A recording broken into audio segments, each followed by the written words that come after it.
Hello friends, আমার চ্যানেলে তোমাদের স্বাগত। আজকে আমি তোমাদের সামনে যে বিষয় নিয়ে এসেছি তা হলো NEP West Bengal state university 2025-2026/2026 history major 6th semester DS12 history of India 7 1858 to 1947 এর সাজেশন। বন্ধুরা, শুরু করার আগে প্রথমেই বলি, এর আগে আমি DS13 সাজেশন দিয়ে দিয়েছি আমার চ্যানেলে, তোমরা প্লিজ একটু দেখে নিও। আর যারা আমার চ্যানেলে নতুন বা আমার চ্যানেলে সাবস্ক্রাইব করছো না, তারা প্লিজ আমার চ্যানেলটি সাবস্ক্রাইব করো আর সাবস্ক্রাইবের পাশে থাকা বেল আইকনটি ক্লিক করে অল বাটনটি ক্লিক করো। তো প্রথমেই শুরু করছি। 1 নম্বর, সেফটি ভাল্ব তত্ত্ব বলতে কী বোঝো, 5 মার্কসের। আমি মার্কসগুলো পাশে পাশে দিয়ে দিয়েছি, হয়তো বলার সময় যদি ভুলও হয়ে যায় তাহলে মার্কস পাশেই দেয়া রয়েছে, তোমাদের অসুবিধা হবে না বুঝতে। 2 নম্বর, প্রার্থনা সমাজের ওপর একটি টিকা লেখো, 5 মার্কস। 3, চৌরিচৌরা ঘটনাটি তাৎপর্য লেখো, 5। স্বরাজ্য দল কেন গঠিত হয়েছিল, 5 মার্কস। 5 নম্বর, শিক্ষাক্ষেত্রে দয়ানন্দ সরস্বতীর ভূমিকা লেখো, 5 মার্কস। লখনৌ চুক্তি কী ছিল, 5 মার্কস।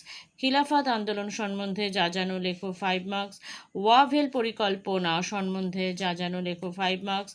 1935 সালে ভারত শাসন আইনের গুরুত্ব সম্বন্ধে লেখো, 10 মার্কস। আলিগড় আন্দোলনের উত্থান ব্যাখ্যা করো, 5 মার্কস। মল্লিমিন্টু সংস্কার সমালোচনামূলক বিশ্লেষণ করো, 10 মার্কস। রাওলাট সত্যাগ্রহ সম্পর্কে একটি সংক্ষিপ্ত টিকা লেখো, 5 মার্কস। ভারতে 1919 থেকে 1939 খ্রিস্টাব্দের মধ্যে শ্রমিক আন্দোলনগুলি আলোচনা করো, 10 মার্কস। দ্বিতীয় বিশ্বযুদ্ধ পরবর্তীকালে তেভাগা আন্দোলনের বৈশিষ্ট্য ও গুরুত্ব আলোচনা করো, 10 মার্কস।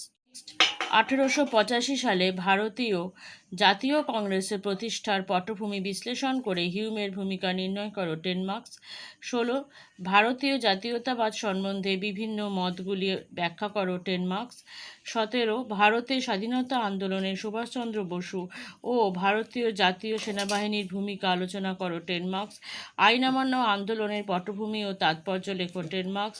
1947 সালের ভারত বিভাজনের জন্য কি মুসলিম লীগকেই মূলত দায়ী করা হয়, 10 মার্কস। বন্ধুরা, আজকের মতো ভিডিও আমি এখানেই শেষ করছি। তোমরা যারা এখনও আমার চ্যানেল সাবস্ক্রাইব করোনি বা আমার চ্যানেলে নতুন, তারা প্লিজ চ্যানেলটি সাবস্ক্রাইব করো আর সাবস্ক্রাইবের পাশে থাকা বেল আইকনটি ক্লিক করে অল বাটনটি ক্লিক করো। Thank you.